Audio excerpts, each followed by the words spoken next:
Hello guys, आपका फिर से स्वागत है हमारी चैनल पे। तो आज हम सुनने वाले हैं एक लव स्टोरी और हमें ये स्टोरी बताएगी कि लव में क्या करना चाहिए और क्या तो बिल्कुल ही नहीं करना चाहिए। तो बिना किसी देरी के स्टोरी शुरू करते हैं। तो स्टोरी शुरू होते ही हम एक समंदर किनारे पे पहुंच जाते हैं जहाँ पे कुछ फ्रेंड्स मिलके थोड़ा सा सर्फिंग करने की प्रैक्टिस कर रहे हैं। इनमें से ही एक लड़की है दिव्या जो नया नया सर्फिंग सीख रही है। अभी ये लोग इस चीज़ को बहुत ही ज़्यादा एंजॉय करते हैं और सर्फिंग करने के बाद ये लोग ग्रुप डिस्कशन शुरू कर देते हैं। तभी ट्रूथ और डेयर में इस पे टर्न आती है और इसको क्वेश्चन आता है कि उसके फर्स्ट लव के बारे में बताना है। तो दिव्या अपने ख्यालों में खो जाती है और वो याद करती है उन पलों को जिस पल में उसने पहली बार अरुण को देखा था। वो एक कॉमेडी मिमिक्री शो था जहाँ पे उसको फर्स्ट प्राइज़ भी मिला था और इस चीज़ को उसने बहुत ही ज़्यादा एंजॉय किया था। उसके बाद धीरे धीरे करके ये अपने कॉमन फ्रेंड्स के थ्रू फ्रेंड बने, फिर लवर्स बने और दिव्या के बर्थडे पे उसको उसने 21 गिफ्ट दे के प्रपोज कर दिया कि क्या वो उसकी वाइफ बनेगी। और उसका आंसर भी हमें पता ही है और हम इन दोनों को साथ में खूब एंजॉय करता हुआ देख सकते हैं। सीन फिर से प्रेजेंट टाइम में आता है जहाँ पे अरुण दिव्या को कॉल करता है। हम अरुण को देख पाते हैं जो बहुत ही ज़्यादा स्ट्रेस्ड है क्योंकि दिव्या उसको बिना पूछे घूमने गई है और इस चीज़ को लेके वो बहुत ही बड़ा इशू क्रिएट करता है कि वो आखिर उससे पूछे बिना वहाँ जा कैसे सकती है, उसने आखिर उससे झूठ क्यों बोला। वो तुरंत ही उसकी लोकेशन के लिए निकलता है। हालांकि उसका एक फ्रेंड आता है और उसे समझा बुझा के थोड़ा सा रोक लेता है, पर थोड़ी ही देर में ये लोग दिव्या के घर पे जाते हैं। दिव्या के घर पे जाके वहाँ पे वो टॉपिक को होल्ड करते हैं, पर अरुण किसी भी चीज़ को समझने के लिए तैयार ही नहीं। वो उसको पार्किंग में बुलाता है और उसी चीज़ को पॉइंट आउट करते हुए बोलता है कि आखिर वो ऐसा कर कैसे सकती है, उसको बिना पूछे करेगी कैसे, वो घूमने कैसे जाएगी। तो ये देख के दिव्या को बहुत गुस्सा आता है और वो वहाँ से चली जाती है। ये देख के अरुण को भी बहुत ज़्यादा गुस्सा आता है और वो बाजू वाली कार की ग्लास फोड़ देता है और सीन शिफ्ट होता है हॉस्पिटल में जहाँ पे इसकी मरहम पट्टी होती है और दिव्या को अपोलोजाइज़ करता है कि वो ऐसा फालतू बिहेवियर दोबारा नहीं करेगा और यहाँ पे इनकी थोड़ी सी सुलह होती हुई दिख रही है हमें। तभी फिर ये दोनों सेपरेट अपने अपने घर पे जाते हैं और हम देख पाते हैं कि अरुण की लाइफ बहुत ही ज़्यादा वियर्ड है। वियर्ड नहीं, ये कॉमन मैन की लाइफ है एक्चुअली, कि उसकी माँ ने बहुत ज़्यादा मेहनत करके उसको पढ़ाया लिखाया है पर वो कुछ कर नहीं रहा है अपनी लाइफ में, वो सिर्फ बैठे बैठे टाइम वेस्ट कर रहा है। दिव्या भी उसको इस चीज़ के लिए समझाती है पर इसका उस पर कोई कसर नहीं है, वो सिर्फ फालतू चीज़ों में टाइम वेस्ट कर रहा है। पर वो नेक्स्ट इवनिंग दिव्या को डिनर के लिए इनवाइट करता है जिसके लिए दिव्या भी एग्री कर देती है और वो तभी हम एक इम्पॉर्टेंट पर्सन को मिल पाएंगे जिसको हम आगे बेहतर जानेंगे। और इधर हम है ना अरुण के फ्रेंड्स को भी देख पाते हैं जो नशेड़ी गंजेड़ी है और वो सिर्फ टाइम वेस्ट ही करते हैं उसका और उसको सिर्फ डिस्ट्रैक्ट करने का ही काम करते हैं। हालांकि अरुण का यहाँ पे इंटेंशन ऐसा है कि वो उसको फाइनेंशियली सपोर्ट करे ताकि अरुण अपना खुद का कैफ़े खोल सके। यहाँ पे अरुण उसके लिए दिव्या के लिए एक डिश प्रिपेयर करता है और यहाँ से ये लोग डिनर करने के लिए जाते हैं। डिनर के बाद वो दिव्या को अपना बनाया हुआ डिश खिलाता है जो उसको बहुत ही ज़्यादा पसंद होता है और उसके बाद जैसे कि हम जानते हैं कि ये दोनों खूब एंजॉय करते हैं। नेक्स्ट मॉर्निंग जब दिव्या ऑफिस जाती है तो उसके फ्रेंड को पता चल जाता है कि इन लोगों ने बहुत ज़्यादा एंजॉय किया हुआ है और तभी हमें पता चलता है कि इनके ऑफिस में एक नया पर्सन आया है, मदन, जो इनका सीनियर है पर वो एक सक्सेसफुल इन्फ्लुएंसर भी है। अभी हम यहाँ पे देख पाते हैं कि दिव्या और अरुण अपने एक फ्रेंड की पार्टी में जा रहे होते हैं जिसके लिए अरुण तो खुश नहीं होता पर दिव्या बहुत एक्साइटेड होती है।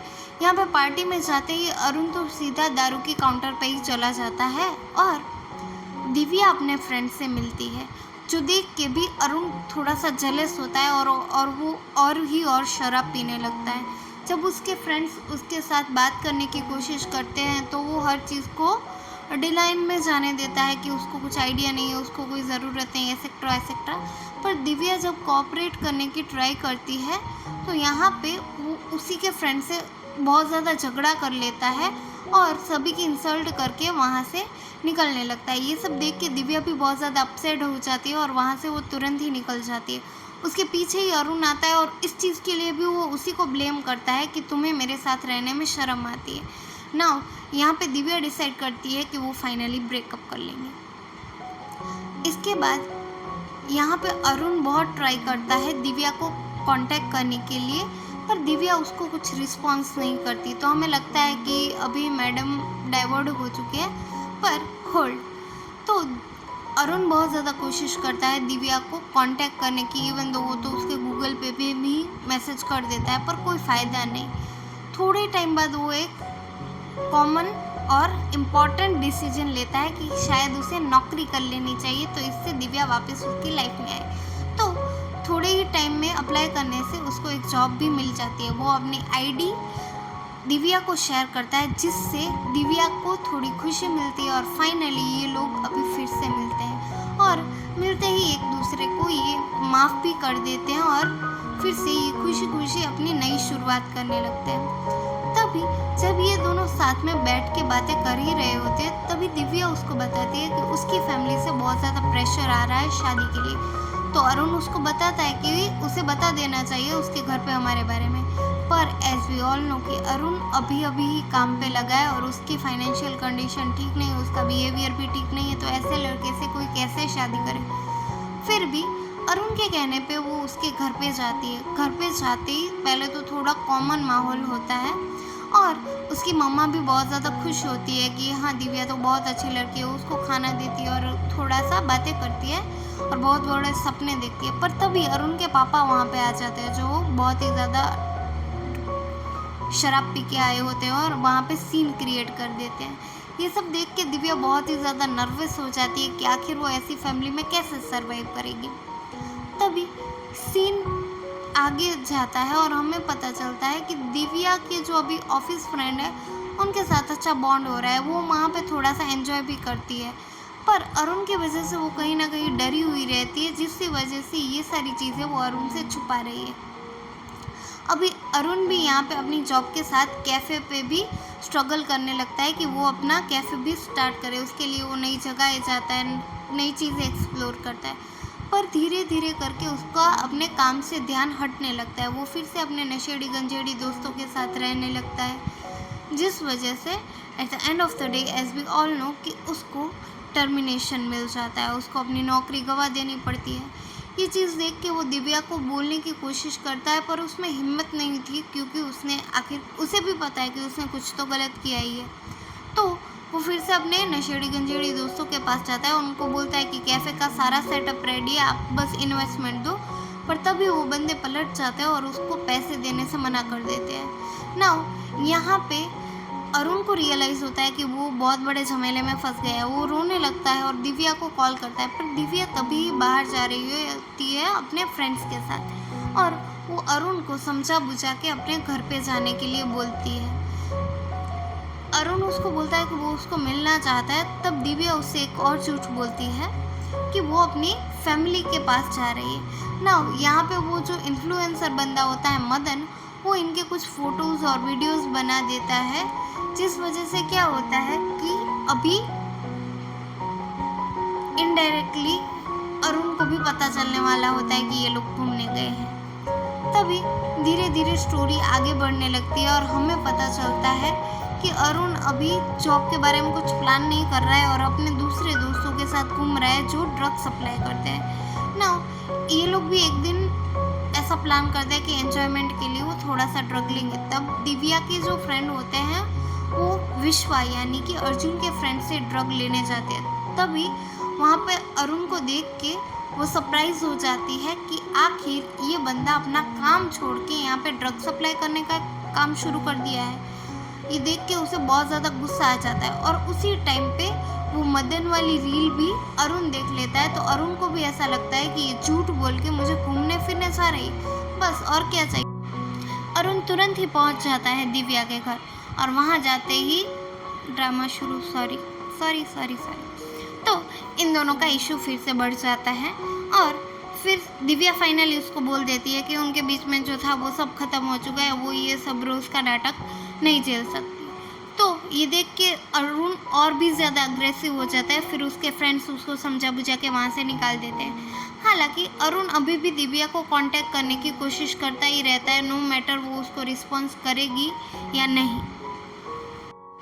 इस चक्कर में वो अपना होश खो देता है और कुछ ही टाइम में उसकी माँ की तबीयत भी बहुत ज़्यादा ख़राब हो जाती है। उनको हॉस्पिटल शिफ्ट करते हैं, तभी उसके डैड वहाँ पे आ जाते हैं और सिचुएशन बहुत ज़्यादा ख़राब हो जाती है। तब उसकी माँ उसको बताती है कि वो लोग अलग घर में रहेंगे दिव्या के साथ। ना यहाँ पे वो उसको कुछ बता तो नहीं पाता, पर अपने ही मन में वो अपनी बात रख लेता है। उसके बाद भी वो दिव्या को कांटेक्ट करने की कोशिश करता है और दिव्या को भी पता चलता है कि उसकी माँ की तबीयत ख़राब है। ये जान के वो सामने से अरुण को कांटेक्ट करने की कोशिश करती है और ना उठाने पे उसके कॉल वो उसके घर पे भी जाती है और उसकी माँ से बहुत ही ज़्यादा अच्छे से बात करती है और सिचुएशन को नॉर्मलाइज करती है। उसके बाद ये थोड़ा थोड़ा कम्युनिकेशन रखते हैं जो बहुत ही ज़्यादा फॉर्मल होता है, जो अरुण के लिए बहुत ज़्यादा कॉम्प्लिकेटेड है। एज वी ऑल नो कि वो उसके साथ एक टाइम पे बहुत ज़्यादा क्लोज था और अभी ये स्ट्रेंजर जैसा बिहेवियर उसे बहुत ही ज़्यादा ऑकवर्ड कर रहा था। पर स्टिल दिव्या के बर्थडे पे वो ये सारी बाउंड्रीज तोड़ देता है और वो उसको एक वॉइस मेल भेजता है, जिसके रिस्पॉन्स में दिव्या भी उसको कॉल करती है और उसको अपने घर पे अपने बर्थडे पे इनवाइट करती है। नाउ इसको एक अपॉर्चुनिटी समझ के अरुण भी उसके घर जाता है, उसको एक बहुत ही अच्छा गिफ्ट देता है और उसको छत पे ले जाके समझाता है कि वो एटलीस्ट एक सेकंड चांस तो डिजर्व करता ही है। ना दिव्या पहले तो उसको बहुत ही ज़्यादा मना करती है कि क्योंकि उसने बहुत बार उसको चांस दिया है, पर eight the end of the day वो वही चीज़ें रिपीट करने लगता है। पर एक स्टेज पे ऐसा होता है कि ये लोग ऐसा प्लान करते हैं कि ये ट्रिप पे जाएंगे जहाँ पे भी दिव्या अरुण को इनवाइट करती है। ना ट्रिप पे जाते ही अरुण उसको अप्रोच करने की बहुत ज़्यादा कोशिश करता है और इस चक्कर में उसके दूसरे फ्रेंड से वो लड़ता है, झगड़ता है और सिचुएशन काफ़ी ज़्यादा ऑकवर्ड भी करता है। पर स्टिल ये लोग साथ में 5 लोग एंजॉय करते हैं, पर अरुण उन सभी से अलग। उसका तो एक ही एम है कि उसको दिव्या को कैसे भी करके कन्विंस करना है। नाउ इन सब चीज़ों के दरमियान एक चीज़ अच्छी होती है कि उनमें से जो एक फ्रेंड होता है दिव्या का, वो उसे समझाता है कि हम कोई नहीं है अपने पार्टनर को फ्रीडम देने वाले। प्यार तो आज़ादी का दूसरा नाम है। अगर हम किसी को बांधना चाहेंगे तो कभी भी हमसे प्यार नहीं कर पाएगा। हालांकि ये चीज़ अभी अरुण को समझ नहीं आती और वो अपनी ही धुन में रहता है। यहाँ पे दिव्या के बर्थडे के लिए वो एक स्पेशल केक मंगवाता है और उसको अपनी वाइफ ही कह के इंट्रोड्यूस करता है। ये देख के दिव्या बहुत ज़्यादा गुस्सा करती है और उससे नाराज़ हो जाती है कि दैट्स इनफ, ये तो बहुत ही ज़्यादा है और उसको अभी ये सब कंटिन्यू नहीं करना। जो देख के अरुण बहुत ज़्यादा गुस्सा हो जाता है और वो सभी को बोल देता है कि अब वो किसी और को प्रॉब्लम क्रिएट नहीं करेगा, वो यहाँ से डायरेक्ट जा रहा है सुसाइड अटेम्प्ट करने के लिए। हालांकि दिव्या के फ्रेंड्स उसको ये करने से रोक लेते हैं, जिसके बाद भी अरुण स्टिल ट्राई करता है कि वो कुछ ना कुछ करके दिव्या के क्लोज आ जाए। पर दिव्या इन सब चीज़ों के लिए रेडी नहीं। वो क्लियर वर्ड्स में मना कर देती कि भाई तेरे से अभी मेरा कोई लेना देना नहीं। और इसी सिचुएशन में दिव्या को अरुण की माँ से भी बात हो जाती है और वो उनको भी बोल देती है कि नहीं, ये पॉसिबल नहीं है, अभी मैं आपके बेटे के साथ नहीं हूँ। ये जान के उसकी माँ भी बहुत ज़्यादा दुखी होती है, पर उसको पता है कि आखिर उसका बेटा कैसा है, तो वो कहीं ना कहीं सिचुएशन को एक्सेप्ट कर लेती है। नाउ यहाँ पे क्या होता है, अरुण फिर से अप्रोच करने की कोशिश करता है दिव्या को, पर दिव्या यहाँ पे बोलती है क्या तुम अपनी मम्मा को बोल सकते हो कि वो अपने पापा को सेकंड चांस दे। नाउ ये चीज़ अरुण को बहुत ही ज़्यादा ट्रिगर कर जाती है कि आखिर दिव्या ने उसको उसके पापा के साथ कंपेयर कैसे कर दिया। ये सुन के वो बहुत ज़्यादा हर्ट हो जाता है और वहाँ से चला जाता है। वो बोल देता है कि नहीं, मैं कोई सुसाइड करने के लिए नहीं जा रही हूँ, बट अभी मैं जा रहा हूँ, ऐसा वो बोल देता है। और वहाँ से सिचुएशन टोटली चेंज होने वाली थी, क्योंकि अभी दिव्या ट्राई करती है अरुण को कनेक्ट करने की, उसके साथ बात करने की, उसके साथ कैजुअल होने की, पर अरुण उस पर कोई भी रिस्पॉन्स नहीं करता। वो बहुत ही ज़्यादा सख्त लौंडा बन चुका है। नाउ यहाँ पे हम देख पाते हैं कि अभी जैसे ही अरुण दिव्या से दूर हुआ है, वो दूसरों के साथ भी बेटर इंटरेक्शन कर पा रहा है। हर कोई बंदा बुरा नहीं होता, वो भी उसको समझ आ जाता है। और वो अपने जो कैफ़े का आइडिया था वो उसके फ्रेंड्स को भी बताता है। उनमें से जो मदन इन्फ्लुएंसर होता है वो उसकी हेल्प करने का भी प्रॉमिस करता है। तो यहाँ पे उन दोनों का बॉन्ड भी अच्छा होता है। और यहाँ से वो जैसे ही अपने घर पे पहुँचते हैं, सभी अपने अपने घर के लिए निकल जाते हैं लोकेशन पे पहुँच के। और उसके बाद दिव्या आती है ट्राई करने के लिए अरुण पे, और वो उसको ज़ोरदार हग कर लेती है, पर अरुण उसको बाय बोल के निकल जाता है। वाह भाई वाह, पहले इतना ज़्यादा स्ट्रगल किया है, नाउ मूव ऑन हो गया है तो हो गया है। यहाँ पे दिव्या हमारी बारिश में भीगती हुई रह जाती है, पर कोई फ़ायदा नहीं होता और सीन हो जाता है 2 साल बाद शिफ्ट। और हम देख पाते हैं हमारे हीरो को, जो अभी फाइनली हीरो बन चुका है, वो अपने बुलेट लेके ढक ढक ढक ढक ढक करके जा रहा है। और वहाँ से वो एक कैफ़े में पहुँच जाता है, जहाँ पे उसको एक फ्रेगरेंस आती है जिसको वो जानता है। आसपास देखने पे उसको फिर से दिव्या दिखती है, जो देख के वो बहुत ज़्यादा खुश हो जाता है और उसकी ओर बढ़ता है। तभी ये लोग आपस में बात करने लगते हैं और दिव्या को पता चलता है कि ये कैफ़े अरुण का है। ये जान के वो बहुत ज़्यादा खुश होती है और उसको कैफ़े की बहुत ज़्यादा तारीफ़ करती है। उसके रिस्पॉन्स में अरुण भी अपनी स्पेशल डिश दिव्या को खिलाता है और ये दोनों एक दूसरे को देख के स्माइल करते हैं और फिर से अपने अपने रास्ते की ओर बढ़ जाते हैं। यहाँ पे हमें क्लाइमैक्स में दिखाया जाता है कि प्यार का कोई स्टार्टिंग या एंड नहीं होता। इट्स जस्ट कि आप प्यार में रहो और जब तक खुश रहो तब तक रहो। Till then, thanks for watching and like, share and subscribe कर दो। Thank you.